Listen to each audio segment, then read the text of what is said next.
이 세상은 그 시시비비를 가려야 될 것이 참으로 많습니다. 그러다 보니까 재판관이 필요해요. 그래서 재판관만큼은 공정해야 됩니다. 뇌물을 먹거나 이렇게 잘못된 방법으로 억울한 사람을 숨기게 하면 안 되지요. 근데 이제 그런 재판관들은 사람이 한단 말이에요. 유한해요, 유한해.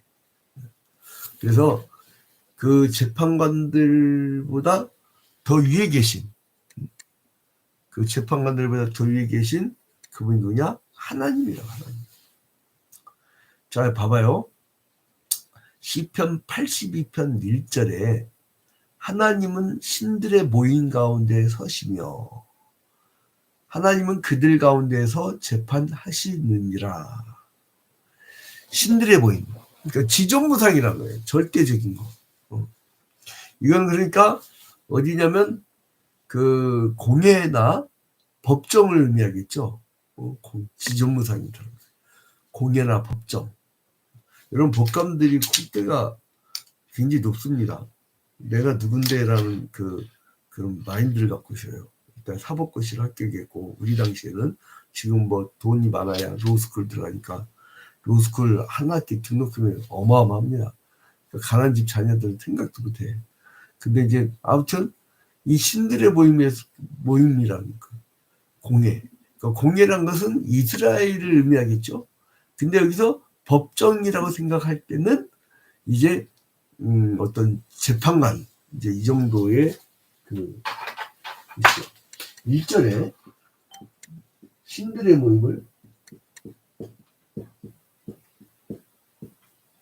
이거를 공예나 혹은 법정으로 시인은 이해하고 쓴 것 같아요. 공예나 법정.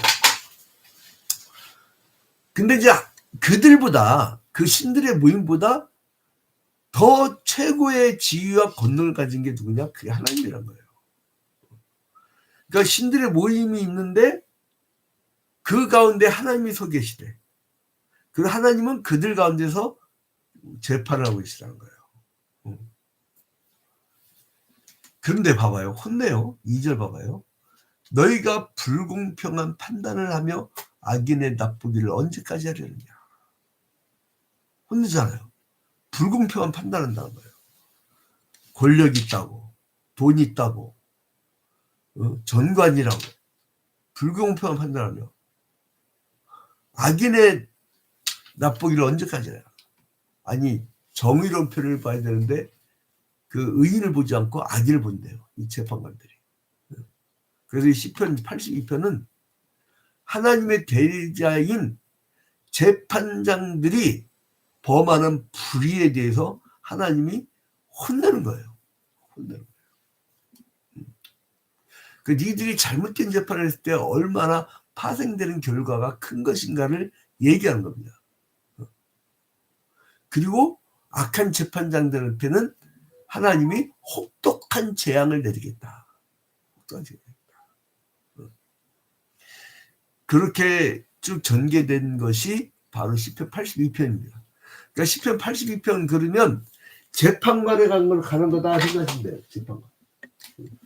아삽의 시인데 아삽이 이제 그 찬양할 때 이 재판관에 대한 이게 핵심적인 내용. 그러니까 누구 이제 혹시 여러분들이 그 법조인들을 전달 기회가 있다. 시편 82편. 아, 기분 나쁘죠. 아, 기분 나쁜 게 좋은데 여러분. 영업사원이 아닙니다, 여러분. 알랑방구 뛰러 가지 마세요. 죄를 회개시켜야 돼요.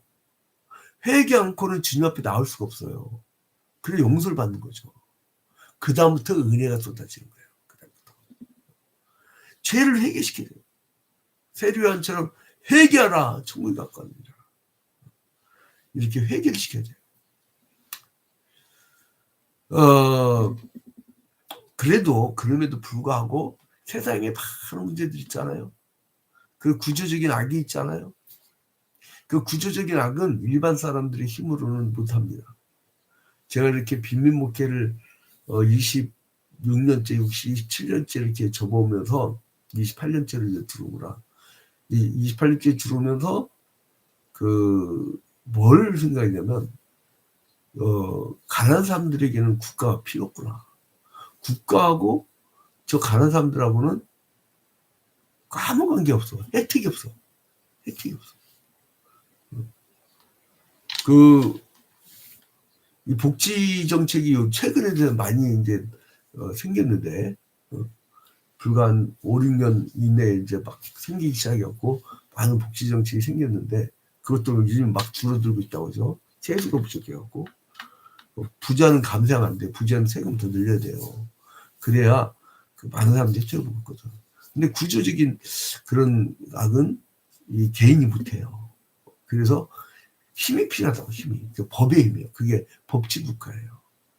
근데 저는 이제 이 구조학 때문에 가난한 사람들이 구조학 때문에 가난하다는 걸 일반론적으로만 봤는데 직접 생활을 계속 같이 하다 보니까 구조학 때문에 가난해진 것도 있지만 그 인간이 못돼서 가는 것도 있더라고.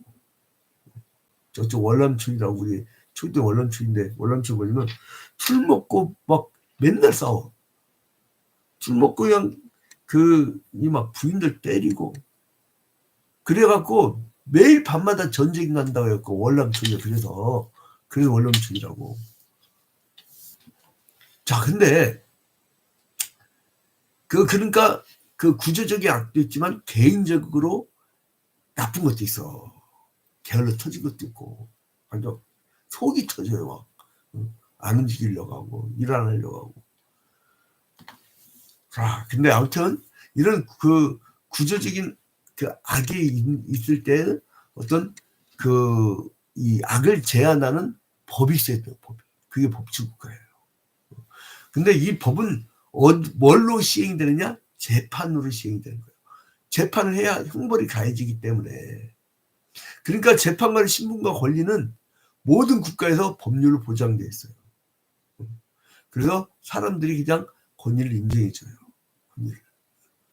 그러니까 재판관들이 뭘 처먹고 밍크 코튼이 뭘 받아먹고서 10억, 20억, 100억 받아먹고 나는 재판관이 어떻게 판사만 했는데 어떻게 은퇴하거나 수백억 부자가 되는지 이해를 할 수 없어요. 공무원 얼굴 뻔하거든. 검사 초봉이 7,600이라며. 판사들도 마찬가지라고요. 그러니까 아무튼 재판관들에게 이 권위와 특권이 있는데 그걸 인정을 해준단 말이죠. 왜냐면 범죄자들이 그에게 보복을 못하게 방어해 준 거죠. 근데 이 인간이 재판관이 자기가 처먹어. 그리고 무소불위의 힘이잖아요. 오직에 쓰면 재판관들의 모임을 뭐라고 해요? 1절에 신들의 모임이라고 하잖아요. 신들의 모임. 그러니까 무소불위의 권력을 갖고 있는 거예요. 근데 거기서 잘못된 힘을 발휘하면 어떻게 돼요? 잘못된 힘을 발휘하면 사람이 죽어나가. 봐봐요. 3절 봐봐요. 가난한 자와 고아를 위하여 판단하며 곤란한 자와 빈곤한 자에게 공의를 베풀지며 그렇게 해야 되는데 이 사람들은 어떻게 해요? 2절에 보니까 너희가 불공평한 판단을 하며 악인의 나쁘기를 언제까지 하려느냐. 하나님 혼내잖아요. 그러니까 그들의 신들의 모임 가운데 하나님이 딱 서셔가지고 그들 가운데 하나님이 이놈들 어떻게 하나 보자고 보고 계시는 거예요. 하나님은 뭘 중시하냐면 공의를 중시하십니다. 공의를. 재판장들이 행해야 될 의무는 뭐냐면 가난한 자와 고아의 권리를 옹호해주고요. 고통을 당하고 있는 자들에게는 공정한 재판을 해줘갖고 그들의 한을 풀어줘야 돼요. 어? 여러분 이 세상 누가 태어날 때부터 가난하고 고통스럽게 살고 싶은 사람이 어디 있습니까? 그 지주집 아이를 태어났냐 소장농 아이를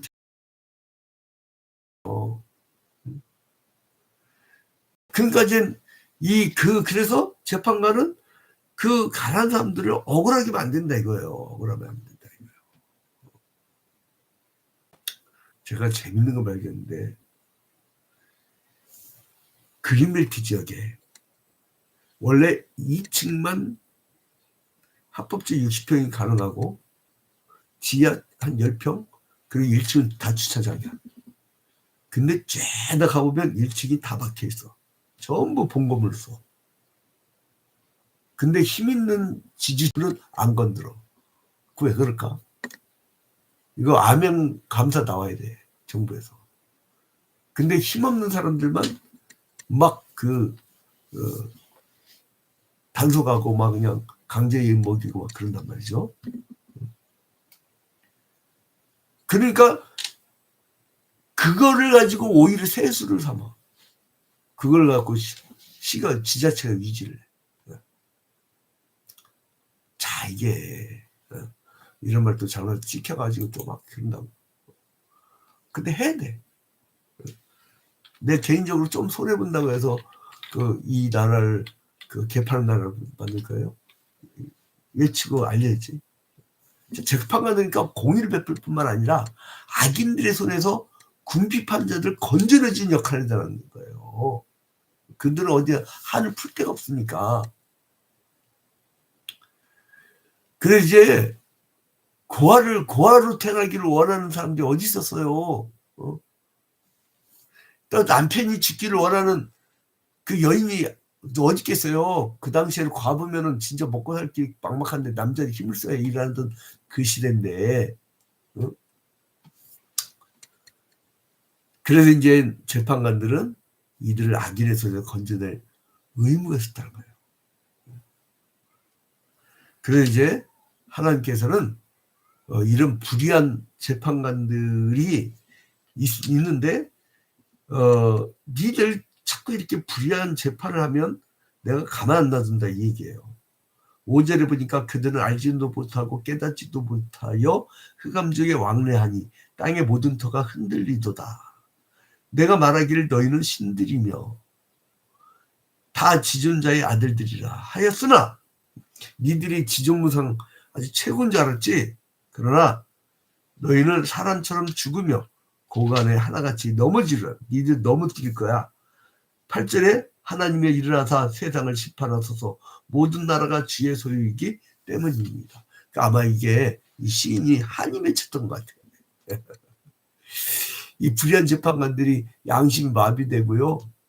옳고 그름을 잘못 판단해가지고 흑암지가 막 왕래 깜깜하다는 거예요. 깜깜한 데다 어때요? 안 보여요. 이거 불 꺼볼까요? 깜깜해. 그 안 보여. 지도 안 보이는 판단을 한다는 거예요. 지도 안 보이는. 그래가지고 힘없다고 막 괴롭히고 마구 그냥 영장 발부하고 막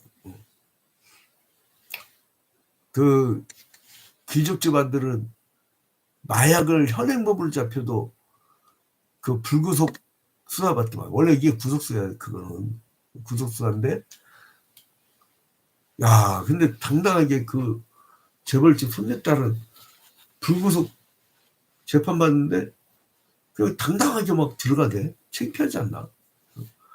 근데 아무튼 이 하나님께서 재판장들의 신들이라는 거. 이 재판장들 지들은 막 지존무상 그렇게 얘기했지만 불의를 행하니까 하나님이 다 엎드려 버릴 거래요. 그러니까 박살 내버리겠다는 거죠. 하나님이 이렇게 해요. 정의와 공의에 대해 민감하십니다. 불의하게 살면 안 돼요. 우리 성도들은요 조금 내가 손해봐도 반듯하게 사셔야 돼요. 반듯하게. 몇 푼 없이 천국 가는 게 다예요. 예수님께 뭐라니까? 네 눈이 범죄하면 눈을 빼고 차라리 눈으로 범죄하지 않고 천국 가라.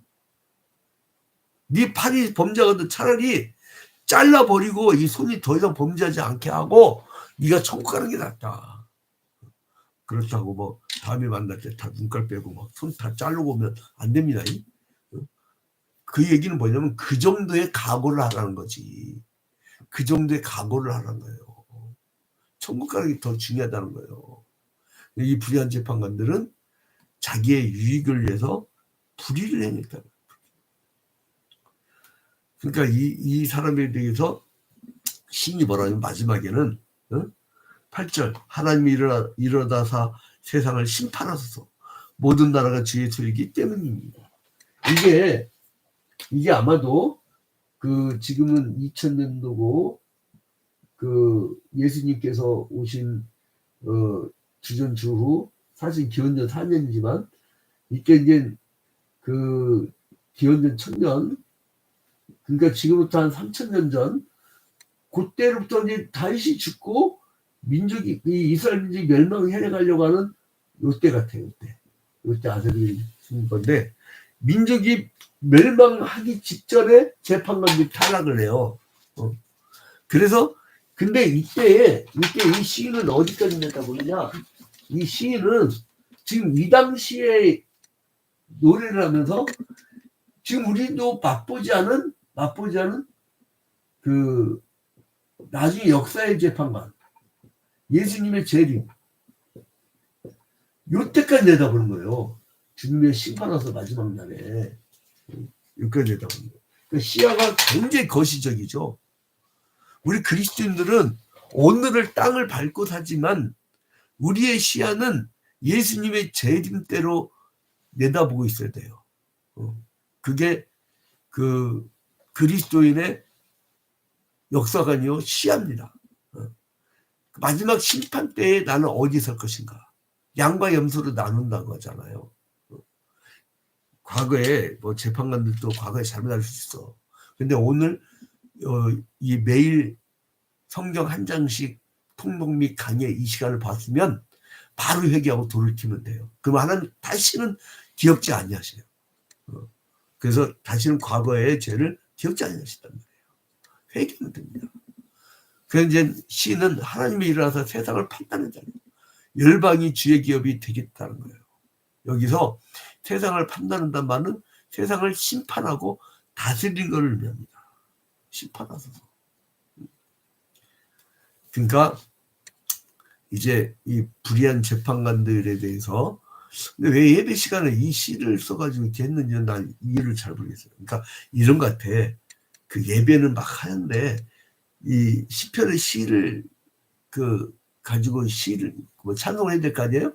근데 그 당시에 너무 재판관들이 범죄가 심하니까 삭슬 먹고 그 이 불의한 재판하고 그러니까 하나님 우리가 너무 잘못했습니다. 이제 우리 민족이 멸망할 텐데 이제 이 멸망 당하는 이 민족 불쌍히 해달라고 저 재판관들 심판해달라고 그렇게 찬양할 것 같아요. 그러니까 예배 시간에 그냥 재판관 착하다 이쁘다 하는 게 아니라 막 그냥 이렇게 찬양을 통해서 이렇게 막 몰아친 것도 있는 것 같아. 예.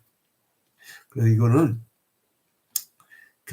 이 신들은 그 재판관 아마도 이제 그 당시에 모든 어떤 신화의 바탕으로 둔 어떤 그 이방인 신을 섬겼던 그런 권력을 아부하던 그 신의 이름으로 무당과 같이 재판을 하던 자들 이제 이런 식의 비유를 한 것 같아요. 추정을 해보면 이건 제 추정이라 제가 제일 마지막에 말씀드렸습니다. 근데 아무튼 이렇게 이제 이 이스라엘 백성들의 지도자들인 재판장들이 이 죄악을 저지를 때 하나님이 책망하고 이제 공의를 베풀라고 말씀하시면서 내가 너희들을 심판하자. 또 여기 시인도 심판해 주세요 이거예요. 하나님부터 권세를 받은 재판관들이 자기의 권리를 지킬 수 없는 연약한 자들에 대해서 공정한 재판을 하지 않고 악인들의 편에 썼을 때에 이제 우리의 영원한 재판관이신 그 예수님께서 나중에 이것까지 싸그리 다 심판할 날이 온다는 거예요. 그날을 바라보면서 우리는요 심판대에 서지만 우리는 육체의 부활을 심판대에 서지만 우리는 이미 예수 그리스도를 믿고 보혈의 피를 말미암아 우리는 원죄가 사해졌기 때문에 우리는 그 심판대에 서자마자 바로 천국을 직행해요. 그러나 살아있을 때에 하나님 앞에 회개하지 않고 돌이키지 아니하고 그리고 예수 그리스도를 영접하지 아니한 자들은 심판대 앞에서 평생 지은 죄들 다 하나하나 너희의 행위대로 내가 심판하리라. 지옥 불못에 떨어뜨려 버리자 이렇게 얘기하잖아요. 그런 날이 옵니다. 그래서 우리는 지금 뭐 억울하고 힘들고 그리고 또 불의한 자들이 잘 된 것 같고 하지만 마지막 날을 바라보면서 그 소망 가운데 그래 주님이 다 마지막에 정리해 주실 날이 올 거야. 마라나타 주 예수의 어서 오시옵소서. 이렇게 좀 뭔가 그 큰 씨앗을 갖는 이러한 아삽과 같은 사람의 먼 역사의 저 뒤안길에 하나님의 심판의 그 축복의 날을 바라보면서 승리하는 여러분이 되시기를 주님의 이름으로 축원드립니다.